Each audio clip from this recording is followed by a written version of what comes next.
कि अगर कोई लड़का आपने बोला कि इस निबंध लिखने वाला तो राइटर नहीं मानेगा, ठीक है। तो कौन अपने आप को राइटर माने शुरुआती फेज़ में कि भाई मेरे अंदर ये क्वालिटी तो लगता है मैं राइटर हो हाँ, सकता हूँ? See a writer has to be a reader. हुँ, पढ़ना, अगर आपको लिखना है तो पढ़ना ज़रूरी है। हुँ, आपका जनरल नॉलेज है, बाय जनरल नॉलेज में ये भी नहीं बोलूँगा आपको रटना चाहिए कि अफ़गानिस्तान का कैपिटल काबुल है, वो नहीं, राइट, ऐसा भी नहीं, वो जीके की किताब में आपको रटनी नहीं है। हाँ, you have to read the newspapers, you have to observe people, you know. आज अगर मैंने 3 लोगों को आप ट्रैवल करो, हुँ, एंड व्हेन आई से ट्रैवल, ऐसा भी नहीं कि फो आप यार अपनी साइकिल लेके निकल जाओ, हर 6 किलोमीटर पे अपनी भाषा बदलती राइट, है ना? बिल्कुल, खान-पान, कल्चर, उ यूपी में ही एक पूर्वांचल भी है, नफ ये एरिया भी है, इस तरफ का भी एरिया है ना? हुँ, वेस्टर्न यूपी भी है। राइट, तो अलग-अलग एक ही स्टेट में अलग-अलग प्रांत, मतलब नोएडा ऑब्जर्व से करो। लेके जौनपुर तक, बलिया तक यूपी है, एग्ज़ैक्टली। बिल्कुल। तो ऑब्जर्व पीपल, बातें करो उनका, हुँ, एंड गेट स्टोरीज़, बातें अंडरस्टैंड, यू नो। साइकिल पे, मोटरसाइकिल पे निकल जाओ, आपको हर किलोमीटर पे 5 कहानियाँ मिलेगी। तो एक इन्हेरेंट नेचर होना चाहिए, हुँ, और ज़्यादातर आपको होना चाहिए, जनरल नॉलेज ज़रूरी है। हुँ, बहुत सारी ऐसी चीज़ें जो होती हैं, हमें अब ये तस्करी किसको मालूम था ये? हुँ, मतलब ये जो स्मगलिंग किसको, नहीं, तो हमें भी नहीं मालूम था ना, तो हमने लेकिन उसके लिए रिसर्च किया। Hmm, so you have to know this. तो ज़्यादा, और अच्छा, रिसर्च क्यों ठीक से कर पाए? बिकॉज़ हमें दूसरी चीज़ का पेरिफेरल ज्ञान था। हुँ, तो रिसर्च करने के लिए भी फ़ॉलो अप क्वेश्चन उस हिसाब से पूछने पड़ते हैं ना राइट, राइट, आपको। मेरे से पहले हमारे सेम कंसल्टेंट 2 साल के लिए किसी और राइटर के साथ लिख रहे थे। हुँ, आई मीन कोशिश कर रहे थे, नहीं हुआ ना। हुँ, तस्करी 2019 में शुरू हुई थी। हुँ, तो for that you have to know, have that knowledge. Hmm, research करने के लिए भी हमारे एक मास्टर जी थे, वो बोलते हैं मैं आपको किताब भी दे दूँ एग्ज़ाम में, तो आपको कौन-सा आंसर कौन से पन्ने पे वो तो ढूँढना है, पता वही होना तो चाहिए। तकलीफ, वही तो पता होना चाहिए ना। राइट, राइट, सो द दूसरा एक तकलीफ मैंने क्या देखा ना, कि बहुत सारे राइटर्स, अब हमारे कुछ सीनियर राइटर है, वो मुझे बहुत बुरा लगता है। वो लोग खुलेआम बोलते हैं कि hmm, the originality is nothing but art of concealing the source. मतलब ओरिजिनलिटी कुछ नहीं है, समझ गया सोर्स खाली ऑफ कहाँ से चुराया है उसको आप छुपा रखो। ये बहुत गलत है।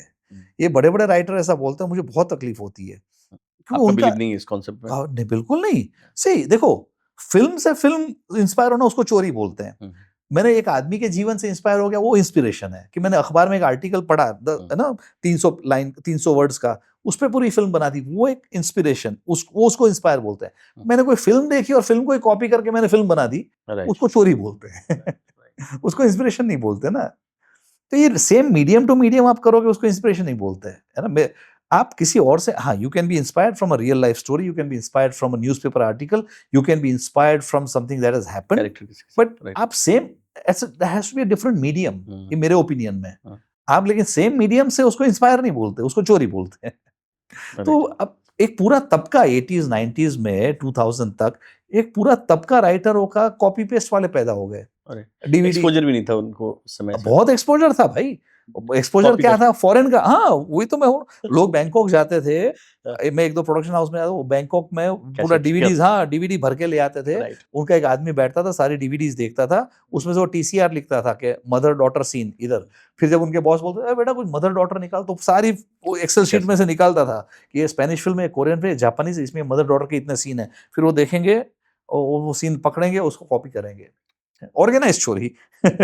तो एक पूरा तो जनरेशन फिर ऑफ राइटर्स। अब तो सारे वीडियो निकल के आ जाते हैं कि ये सीन कहाँ से लिया गया है। एग्ज़ैक्टली, मतलब हमारे सारे कल्ट फ़िल्मों के सीन एग्ज़ैक्टली, कॉपीज़, अभी मालूम पड़ रहा है ना कितना चोरी किया है। और म्यूज़िक से फिर लेके म्यूज़िक, मुझे तो मेरा दिल इसलिए टूटा कि आर.डी. बर्मन साहब के मैं जब गाने मैं तो बहुत फ़ैन था उनका। राइट, हाँ, अब अपने को इतना नॉलेज नहीं था म्यूज़िक का, राइट, अब जो निकलने, अब 8-10 साल से देख रहा हूँ मैं, मुझे तो दिल ही टूट गया यार कि अरे यार! ये इधर से सारे उठाया, फ़ेवरेट अरे कंपोज़र यार! अबे ओए!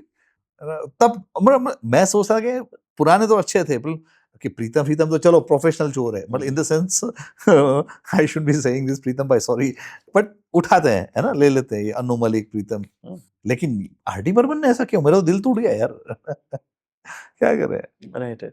नहीं, वो दौर मुझे लगता है कि उनके बाद ही शुरू हुआ होगा, क्योंकि जब मैं और पुराने जाते हैं जैसे कि एस टी बर्मन या फिर मदन मोहन इन पे जाते हैं, तो वहाँ शायद इतनी पॉसिबिलिटी कम दिखती है। पॉसिबल, आई डोंट नो, कि मुझे इतना ज्ञान क्योंकि नहीं है पैटर्न ऑफ म्यूजिक का। कंपोज़िशन जो हाँ, उनका है, वो पैटर्न ऑफ कंपोज़िशन आपको दिखता है कि अच्छा, इंडियन है।